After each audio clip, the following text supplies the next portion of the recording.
আমরা অনেক সময় শুনে বা দেখে বিচার করি, কিন্তু আসলে জানি না যে মানুষটাকে আমরা বিচার করছি তার জীবনের ভিতরে কী চলছে। হয়তো যার সমালোচনা করছি সে নিজের মতো করে লড়ছে জীবনের সাথে। আমাদের জীবনে সবার গল্পই কিন্তু আলাদা। আসসালামু আলাইকুম এভরিওয়ান, রূপালী দিনরাত্রির পক্ষ থেকে আমি রূপা আপনাদের সবাইকে আবারও স্বাগতম জানাচ্ছি আমার নতুন আরেকটি ডেইলি লাইফ ব্লগ দেখার জন্য। সকালে নাস্তাটা রেডি করে নিচ্ছি। এই নাস্তাটার সাথে কিন্তু আপনারা অনেকেই পরিচিত, দই আর ওটস দিয়ে আমি এই নাস্তাটা করে থাকি। আমার কাছে তো ভালো লাগে, তো অনেকের কাছে এই খাবারটা পছন্দের তালিকায় আছে, আবার অপছন্দের তালিকাতেও আছে। তা আমি দই, ওটস আর একটু কলা নিয়েছি, আর 2টা খেজুর দিয়েছি, আর একটু পাম্পকিন সিড, একটু বাদাম অ্যাড করেছি। তো এই খাবারটার সাথে আপনারা যে কোনো ধরনের ফল অ্যাড করে খেতে পারেন, কিংবা এমনিতেও শুধু দই আর ওটস দিয়েও খেতে পারেন। আমার কাছে তো খুব ভালো লাগে খেতে, আমি মাঝে মাঝে এটা খাওয়ার চেষ্টা করি। আর সাথে একটু গ্রিন টি নিয়েছি।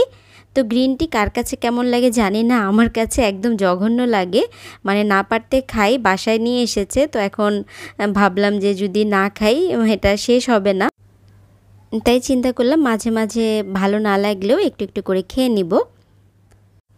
আজকে সকালের নাস্তাটা ভেবেছিলাম আরহাম ওঠার আগে আগে করে নিব, কিন্তু নাস্তা রেডি করতে করতে আরহাম উঠে গিয়েছে। আর সে তো আমার নাস্তায় ব্যাঘাত ঘটাবেই, কারণ সব বাচ্চারাই মায়েদের খাবার তাদের সহ্যই হয় না। মায়েরা খেতে বসলেই তাদের মানে ঘুম থেকে উঠে যেতে হবে বা ডিস্টার্ব করতে হবে। আমার ভিডিওতে দেখা যায় কম বেশি যাই কমেন্ট পড়ুক, সব সময় পজিটিভ কমেন্টেই বেশি পড়ে। দু একটা নেগেটিভ কমেন্ট পড়লেও সেটা নিয়ে আমি তেমন একটা মাথা ঘামাই না, কারণ মানুষের মতামত যার যার উপরে, পজিটিভ নেগেটিভ যাই হোক না কেন, আমি যেহেতু ভিডিও দিচ্ছি আমাকে এটা মেনে নিতেই হবে। কিন্তু কিছুদিন আগে একটা ভিডিওতে, মানে একটা ভিডিওতে না, মানে একটা আইডি থেকেই আমি কয়েকটা ভিডিওতেই কমেন্টগুলো পেয়েছি, তো যেটা আমার কাছে একটু খারাপ লেগেছে। চিন্তা করলাম যে এই বিষয়ে একটু কথা বলা দরকার। আপনারা হয়তো বা আমার অনেক ভিডিওতেই দেখেন যে আমি কাজ করার সময় হিজাব পরি, মানে কখনো কখনো পরি, কখনো কখনো কিন্তু পরি না।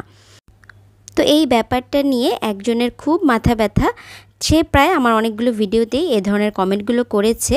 তো ভাবলাম এটা নিয়ে একটু কথা বলি।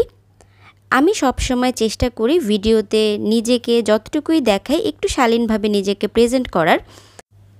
প্রথমত ভিডিওতে কে কিভাবে নিজেকে প্রেজেন্ট করবে এটা একান্তই তার ব্যক্তিগত ব্যাপার। তো আমার যে বিষয়টা সেটা দেখা যায় কি আমি বাসায় বেশিরভাগ সময় টি শার্ট বা ট্রাউজার এটাই পরা থাকি। তো দেখা যায় ভিডিও তো আমি যখন তখন করি, যে কোনো একটা কাজ করছি তখনই আমি ক্যামেরাটা অন করি। তো আমি তো যেভাবে খুশি সেভাবে ভিডিওর সামনে আসতে পারি না, হয়তো বা অনেকে আসতে পারে, সেটা যার যার একান্ত ব্যক্তিগত ব্যাপার। কিন্তু দেখা যায় আমি যখন টি শার্ট বা ট্রাউজার পরা থাকি, তখন আমি যখন কাজ করার ভিডিও করি, আমার হয়তো বা আমাকে একটু দেখা যাবে বা আমার ভিডিওতে আমি নিজেকে শো করব, তখন দেখা যায় আমি বড় একটা হিজাব পরে নেই, যাতে ভিডিওতে একটু শালীনতা বজায় থাকে। আবার কখনো কখনো দেখা যায় যদি আমি কোনো 3 পিস পরা থাকি, তখন বড় ওড়নাটা গায়ে দিয়েই কিন্তু আমি সবসময় সামনে আসি। আর আমি কিন্তু চাইলেই ওই টি শার্ট ট্রাউজার পরেও সামনে আসতে পারি, কিন্তু আমি সেটা চাই না।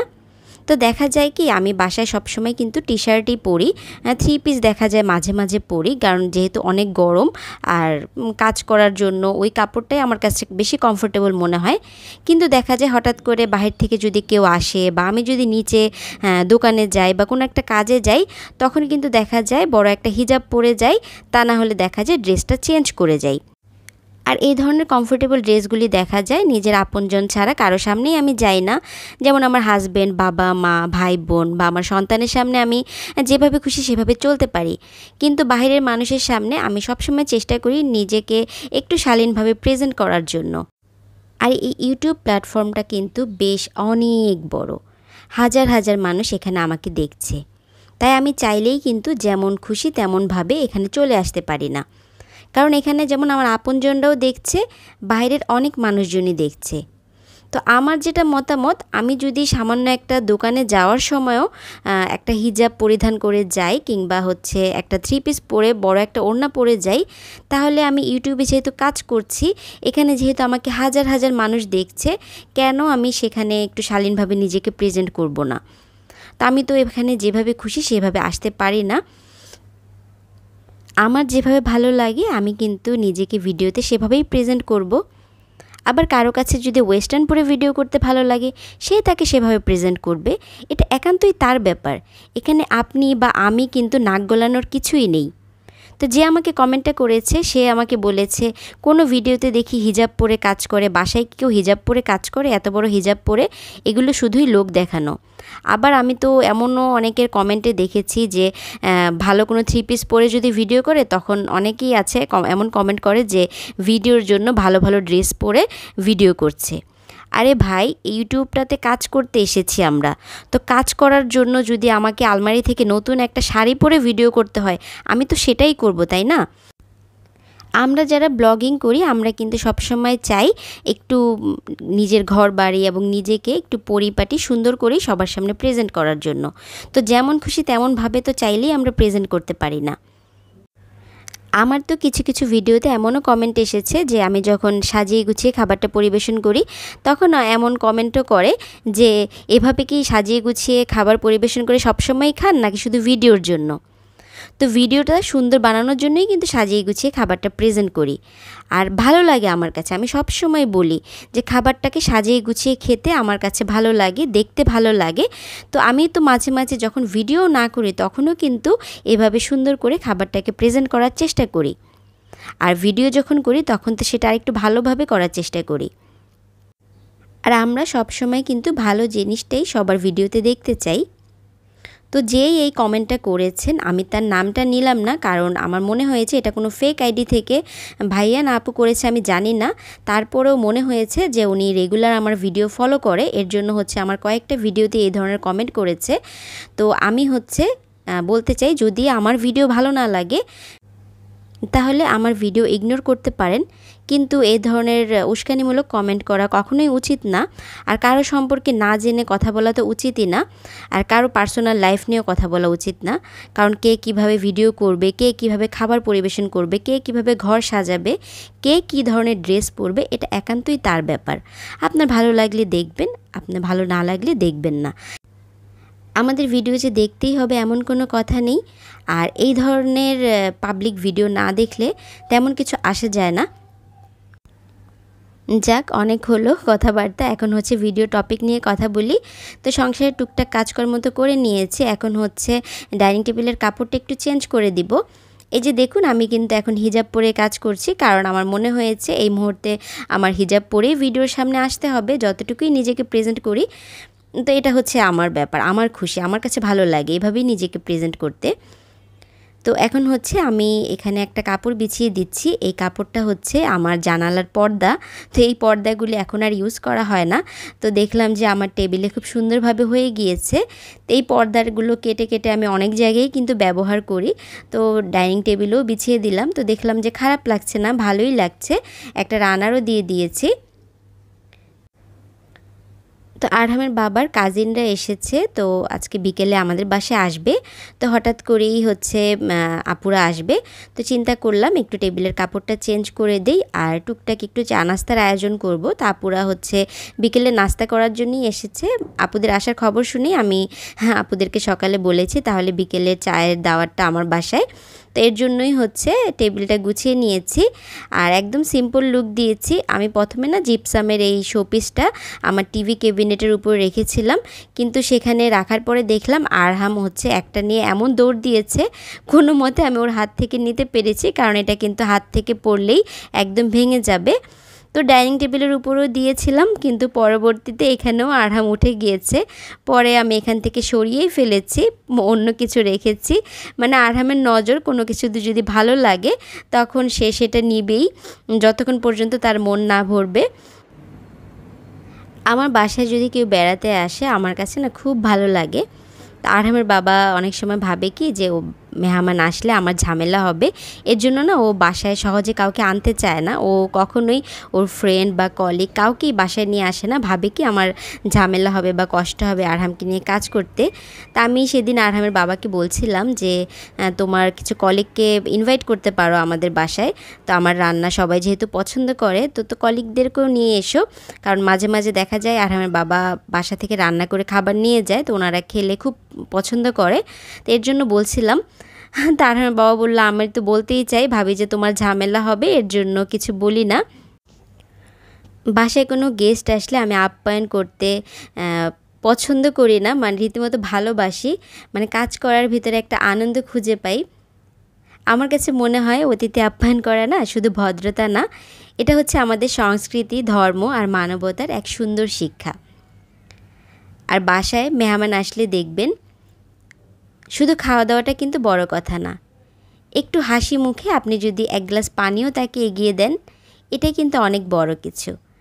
আপনি যদি মুখ গোমড়া করে তাকে কোরমা পোলাও খেতে দেন, তাহলে সেটা কিন্তু যে অতিথি এসেছে তার কাছে বিষের মতন মনে হবে। তাই আমি সবসময় চেষ্টা করি অতিথি আসলে যাই দেই না কেন হাসি মুখে সব কিছু তার সামনে দেওয়ার জন্য। তা আজকে বললাম না যে সকালবেলা আমি হচ্ছে আপুদেরকে বলেছি, তাই খুব একটা সময় পাইনি বা সুযোগ পাইনি কিছু করার। আর যেহেতু আরহামের বাবা অফিসে ছিল, তো তেমন কিছু বাসায় ছিলও না, তো যা ছিল তাই দিয়েই হালকা পাতলা আয়োজন করেছি। তো এখানে হচ্ছে স্যান্ডউইচটা বানিয়ে নিচ্ছি, কারণ এটা খুব ঝটপট হয়ে যায়, আর আমার হাতের এই স্যান্ডউইচটা মজাও হয় খেতে, সবাই বলে। তো আমি এখানে হচ্ছে চিকেন স্যান্ডউইচ করছি, তো চিকেনের সাথে আমি একটা ডিমও অ্যাড করেছি, মানে সেদ্ধ ডিম, যাতে একটু বেশি পরিমাণে হয়, কারণ চিকেনের পরিমাণ একটু কম ছিল। তো আমি স্যান্ডউইচগুলি আগে রেডি করে নিয়েছি, গেস্ট আসলে শুধু একটু টোস্ট করে দিব, কিংবা চাইলে কিন্তু এভাবেও আপনি হচ্ছে সার্ভ করতে পারবেন। আর এখানে একটু চাউমিন রান্না করেছি, আর একটু সবজি পাকোড়া করব, আর সাথে তো চা আছেই, কারণ আপুরা আসবেই হচ্ছে আমার হাতে চা খাওয়ার জন্য। তো এই ছিল সামান্য আয়োজন, তেমন কিছুই করিনি। চেয়েছিলাম আরও কিছু করার জন্য, কিন্তু বাসায় তেমন কিছু ছিল না, এর জন্য বেশি কিছু করতে পারিনি। আর আমার স্যার তো আছেই আমাকে ডিস্টার্ব করার জন্য, কোনো একটা মেহমান আসলে তার বিরক্ত করা যেন আর একটু লেভেল বেড়ে যায়।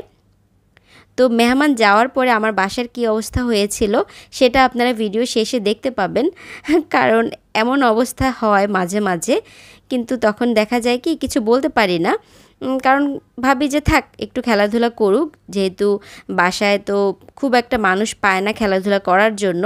তো যেহেতু আপুরা আসবে, আপুদের সাথে হচ্ছে বেবিও আছে, তো ছোট বেবি পেয়ে আরহাম তো সেই মহা খুশি, এত পরিমাণে খেলাধুলা করেছে। তো পরবর্তীতে সবাই চলে যাওয়ার পরে আরহামের বাবা আর আমি দুজন মিলে এই ঘর গুছিয়েছি, আপনারা ভিডিও শেষে দেখতে পাবেন। তো আমি সব কিছু হচ্ছে টেবিলে সার্ভ করে দিয়েছি গরম গরম, আপুরাও চলে এসেছে, আর চাটা হচ্ছে আমি পরে দিব। তো চায়ের জন্য আমি আজকে এই টি সেটটা বের করেছি। এই কেটলিটা না বেশ বড়, বেশি অতিথি ছাড়া এটা বের করা যায় না, কারণ এটাতে বেশ পরিমাণে চা জায়গা হয়। আজকে যেহেতু মানুষ বেশি, তাই হচ্ছে এটা বের করেছি।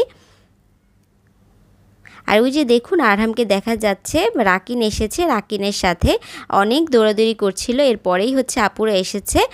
তো রাকিন হচ্ছে, কিন্তু আপনারা অনেকে চেনেন যারা আমার ভিডিও আগে থেকে দেখেন, রাকিন হচ্ছে আরহামের চাচ্চু, মানে আমার মামা শ্বশুরের ছেলে। তো আরহাম কিন্তু একা হাতে খায় না, আমি সবসময় খাইয়ে দিই। তো আজকে সবাইকে দেখে সেও ডাইনিংয়ে এসে বসেছে, কিন্তু খাচ্ছে তো না, দুষ্টামি করছে, তারপরেও সবার সাথে সঙ্গ দিচ্ছে, এটাই অনেক। তো নাস্তা খাওয়া দাওয়া শেষ, এখন হচ্ছে চা খাওয়ার পর্ব চলবে। আর ওই দিনের চাটা না এত বেশি মজা হয়েছিল, মানে চাটা দেখেই আপনারা বুঝতে পারবেন চায়ের টেস্টটা কত ভালো হয়েছিল। তো চা সার্ভ করতে করতে ছোট্ট একটা রিকোয়েস্ট করে নিয়েছি, যদি এখনও কেউ আমার ভিডিওর সাথে থেকে থাকেন তাহলে প্লিজ ভিডিওতে একটা লাইক দিয়ে দিবেন। আর যারা এখন পর্যন্ত আমার চ্যানেলটিকে সাবস্ক্রাইব করেননি, প্লিজ সাবস্ক্রাইব করে পাশে থাকা বেল আইকনটি ক্লিক করে দিবেন, যাতে আমি ভিডিও দেওয়া মাত্রই আপনাদের কাছে নোটিফিকেশন পৌঁছে যায়। আর ভিডিওর কোথাও কোনো অংশ যদি একটু ভালো লেগে থাকে তাহলে ছোট্ট করে ভিডিও রিলেটেড একটা কমেন্ট করে যাবেন, কারণ আপনাদের কমেন্ট পড়তে যেমন ভালো লাগে, তেমন আপনাদের সুন্দর সুন্দর কমেন্ট আমাকে পরবর্তীতে আরও সুন্দর একটা ভিডিও করার উৎসাহ যোগায়। তো চা সার্ভ করতে করতে ভিডিও থেকে বিদায় নিয়ে নিচ্ছি। সবাই ভালো থাকবেন, সুস্থ থাকবেন। আল্লাহ হাফিজ, আসসালামু আলাইকুম।